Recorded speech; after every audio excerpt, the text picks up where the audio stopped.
Welcome back to another lecture on this classical mechanics, and today we are having lecture number 2. As you can follow this blue color cursor, the first constraint or the easiest constraint that is quite familiar to us is to consider a rigid body. So if you are going to consider a rigid body, you are asking the question, how do we define a rigid body?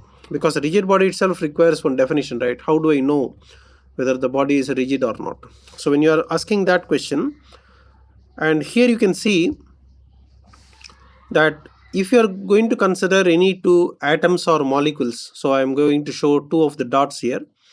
Any two atoms or molecules inside the rigid body, if you are going to consider, then we are going to say that the distance between them will not change.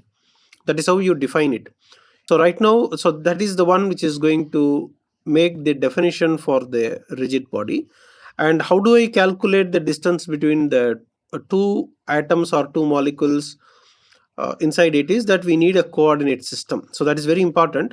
So whenever we are going to discuss anything, we have to fix an appropriate coordinate system here. So once you have the origin, of course I didn't write origin here, so you have to put a O here saying that that's an origin. You measure the vectors r1 and r2 of the two particles, and then that the distance between the two particles will be, or the two atoms will be, r1 minus r2. And coming back to this, we can apply the triangle rule and then get the modulus of r1 minus r2, because sometimes you may get it out how you got this modulus of r1 minus r2. You take the triangle and then apply the triangle rule, then the distance between the two particles is a constant. Now this is this concept is the starting point where you get an equation for the constraint. So what is meant by constraint is the object will behave in such a way that the atoms or molecules inside that particular material will not change as the dynamics takes place. If you are going to consider elastic material, then this restriction will not be there. Then the dynamics will be completely different. We will now consider a very similar another example here. So this is another example where we will see how to obtain the equation of constraint. Suppose you assume that a particle is allowed to move. So here you have to remember that we are allowing the particle to move on a circle. You can consider the green color one to be a bead. So the bead will be there and the circle can be a circular wire. So the bead will have a small hole in the center and we are going to insert into the wire. And once you put it inside the wire and the wire is in the form of a ring, then the bead is allowed to move only on the circular path. So that means this is the place where restriction comes or constraint comes. The particle cannot fly away somewhere else. It is restricted or it is confined to. All these equivalent words we are going to make a transition saying constraint. Constraint is the word we are going to use. But we can understand them equivalently saying that it is confined or it is restricted to, etc. So it will move like this. Now that is fine, but then how do you write it in the form of an equation? So we can say that x square plus y square equal to r square if we are going to attach a coordinate system. And as usual, you have to show the coordinates. So here I am showing that the horizontal axis will be here, vertical axis will be that, which means that the origin O is here. So this has to be shown only if you show this coordinate system. This equation x square plus y square equal to r square will be a correct equation. If you are going to shift the coordinate axis outside, for example, I can put it outside and then the equation will also change. So the important point is that the coordinate axis and the origin should be decided first of all. Only after that you have to write down the equation of constraint. So this is important, otherwise equation will change. So the point is that we are now able to generate some equations depending on the constraint or depending on the restriction that is imposed on the particular dynamical system. And let us consider another example. So here is an example where you are going to consider a ring, something like this, and then the ring can be allowed to roll. So it's we can consider that this is something like a wheel, cycle wheel for example, and then you can allow the wheel to roll on the horizontal surface. So the blue color one that I am showing here is an horizontal surface, and we are going to make an assumption that there is sufficient amount of friction between the horizontal surface and the wheel. There should be some little amount of friction. Now if the friction is completely absent, then there is a trouble. What is the trouble is that this particular wheel will slip. So you see that there is a slipping, right? Slipping means horizontally this particular wheel will slide. Okay, the sliding is what I am saying, slipping. Such things will happen, and then we will be unable to have pure rolling. So we are going to make a proper definition here. What is meant by pure rolling? That is a question. The pure rolling is where only rolling takes place and slipping is not allowed, sliding is not allowed. That is the important point. So when you are saying that something is not allowed, that is what we say restriction, or we say it is compelled to move according to a rule. Okay, so that means only pure rolling is allowed, sliding or slipping is not allowed. How that will happen is that you are going to provide a sufficient amount of friction between the horizontal surface and the surface of the wheel. That is how it works actually. Now when this kind of restriction or constraint is there, how can we write down the equation? Can you write some equation, whatever we have now spelled out? That is a question. The answer is that we can write an equation like this. Now how we are going to write down, let us see. But before writing down this equation, there are some points on this diagram I will explain. This O will be the center, or we say that the origin of the coordinate system. So you see that you can see a gray color line here, and that goes there, and we say that that is an x-axis, and similarly you put the y-axis there, so that will be the origin. So when you are starting the experiment, okay, that's an origin is there. But once the wheel starts to roll on this horizontal plane, then after some time the wheel is going to come here. So that is how I am showing it as a dotted line here. Now then what happens is I am now writing the O here. You see that O is written here. So when I write O here, you have to understand one thing, that we are going to come to some physical understanding of the O. The O is what we are going to call it by the name center of mass. So the center of mass concept has to be brought here, otherwise writing down the equation becomes difficult. So when it is moving here, what happens is the center now changes, isn't it? And therefore writing down this kind of equation is not easy. So writing down this equation can be done only if you are going to consider the center of mass concept. So if you are going to consider the center of mass, then we say that V0 will represent the velocity of the center of mass. So therefore you ask the question, where is center of mass? It is located at the center of the wheel. The wheel can be we can consider it as a ring-like structure or a disc-like structure. So that is not a problem. Anything is okay. In any case, the center of mass will come to the center of the circle itself. So when it is rolling, you see that when it is rolling like this and coming here, the center of mass will not make any oscillatory movement. It is going to travel in a straight line, and therefore that velocity is a linear velocity. That is why we write V here. So V0. This V0, what is that 0 here is actually O. O is the center of mass point. So that is how you understand this. So that will be equal to the omega times R0. How do you understand this? Is omega is the angular speed at which this is going to roll. So that is assumed to be okay, it's constant. If it is not constant, then this simple equation cannot be written down.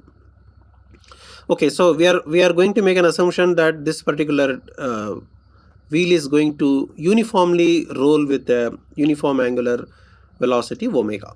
So if that is the case, we can write down omega into R0. Now R0 is the place where this trouble comes with the coordinate system. That is where the center of mass is important. So as long as you fix the center of mass is your origin of the coordinate system, it is easy to write R0. You have to be careful to understand what is this. If you are going to consider a time t equal to 0, this is the length r. Okay, this is clear. But once the wheel comes here in the dotted position, how will you measure the radius? That's the question. To measure the radius, I need the center of the x comma y. So this is x and that's y. So origin is here. If you are fixing the origin of the coordinate system to be at a fixed place, then there is a trouble in measuring the radius of the disk, because disk has gone somewhere or the wheel has gone somewhere, but my coordinate system origin is fixed at one place. Therefore, measuring this or the radius is not easy. It is quite complicated. So therefore, in this example, we are making use of what is known as center of mass coordinate system. So this concept is very important, because sometimes we have to make a transformation from stationary coordinate system to center of mass coordinate system. So it is required in some problems. In some problems, it is not required. In many of the rotating systems, most of the time you need this concept of using the center of mass coordinate system instead of the laboratory frame of reference. Frame of reference means coordinate system. Both are same. Laboratory frame of reference means stationary coordinate system. Moving coordinate system means center of mass coordinate system, because center of mass is the one which is moving, right? So people use different names. If you are going to open different books, then variety of names will come, so you should not get confused with these names. So while writing down this equation V naught equal to omega times R naught, we are making use of the center of mass coordinate system. That is a important point, and based on that we are writing. And if you are going to write this, we say that this equation is known as the equation of constraint. So ultimately our focus is, are you able to write the equation of constraint or not? So you have to tell yes or no. So in this problem we say yes, we are able to write. Now there are some situations where we will be unable to write down an appropriate equation of constraint. That is one situation where difficulty comes. And in the second place where difficulty comes is, you may not be having the equality. So you have to be very careful about the equality here. There is equal to. So this is very important. There will be many cases where equal to sign cannot be written. So first equation is this. In the second example, it looks like this. Third example looks like this. And of course, the velocity being the time derivative of the position, because we don't write velocity in this. Most of the time we will not write velocity, we will not write acceleration, separate symbol. We will always write time derivative of position, second time derivative of position. So we will be writing x dot, x double dot, etc. in most of our situations. So we will not write, we will not be writing the velocity equal to. So velocity, acceleration directly we will not write. So that point also you remember. And there is something common in all these things, that we have an equal to sign here, we have an equal to sign, and we have an equal to sign. These are known as equality relations. So one of the important points, very important point that you'll have to focus attention is, are you able to write the relation with an equality? That means equal to sign. That is the first question. So in our case it is yes, we are able to write. And second question is whether the equations are solvable or not. Because sometimes you will be able to write down the equation like that, but ultimately we will be unable to solve because of some unknowns. So what do you mean by unsolvable? Unsolvable means some unknowns are there. In that case, we will be unable to solve. For example, when you write x square plus y square equal to r square, if you do not know what is r, that is option 1. The second option is, that is another option where the trouble comes. Suppose if you are going to consider a balloon. If you're going to consider a balloon, and while the balloon is making the dynamics, that means when the balloon is moving, the balloon may expand or the balloon may contract. Both can happen. In that case, what happens is the radius of, we say that the spherical balloon, the radius of the spherical balloon may be becoming smaller or larger, bigger. In that case, r is a variable. If r is a variable, you have to first of all know what is r, but that is not easy. We may not be knowing what is the radius of the balloon or the spherical balloon. In that case, what happens is the equation becomes unsolvable. So the point that you are going to give importance is that whether the equations are equality relations, first of all. Second question is it solvable or not? If both of them are satisfied, that means I am successfully able to write down an equality relation that is also solvable, then the kind of restriction, that is the kind of constraint that we are going to use, is known as holonomic constraint. So this terminology is important. We will be using this frequently. Holonomic means something that is solvable. So that is how these kinds of names have come from Greek or Latin, because the words were coined there. And something like whole number. You see, how this terminology has come is the HOLO, holo, is something equivalent to. Okay, what do you mean by that is the holo is equivalent to whole number, WHOLE. No, what do you mean by that is a set of whole numbers, something like that. That means it's a kind of integers. That is how the meaning comes. But this meaning is again related to another topic in calculus, what is known as integrable. This integer is connected with that. So it is like integrable. So what do you mean to ultimately say is integrable means ability to integrate. What are you integrating means we are going to integrate a differential equation. What differential equation are you integrating means Newton's second law. So ultimately, if you see the Newton's second law, when you write F equal to ma, it's a second order differential equation because acceleration is there, right? So if you are able to successfully integrate, then we say that we got a solution. Successfully able to integrate means what? It has the ability to integrate that equation, and we say that integrability. So now you understand that the terminology is coined like this. Holonomic means integrable system. Integrable system means a dynamical system for which one can successfully integrate and get the equation of motion. So equation of motion will come only after integration. So that is the story of bringing this kind of terminology. Historically, the names are given like that. So ultimately, holonomic means ability to solvability.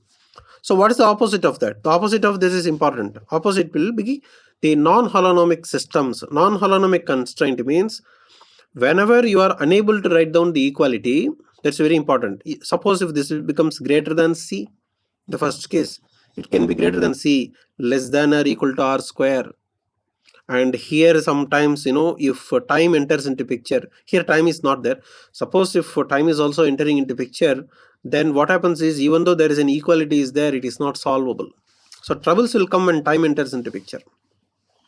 So what happens now, you are able to understand when the equalities are absent or when the solvability is not there, then you rename the constraint to be non-holonomic constraints. Non-holonomic constraint means a constraint which is going to stop the solution methodology. You cannot solve the problem and say that this is not solvable. Okay, this is the very important terminology in getting this.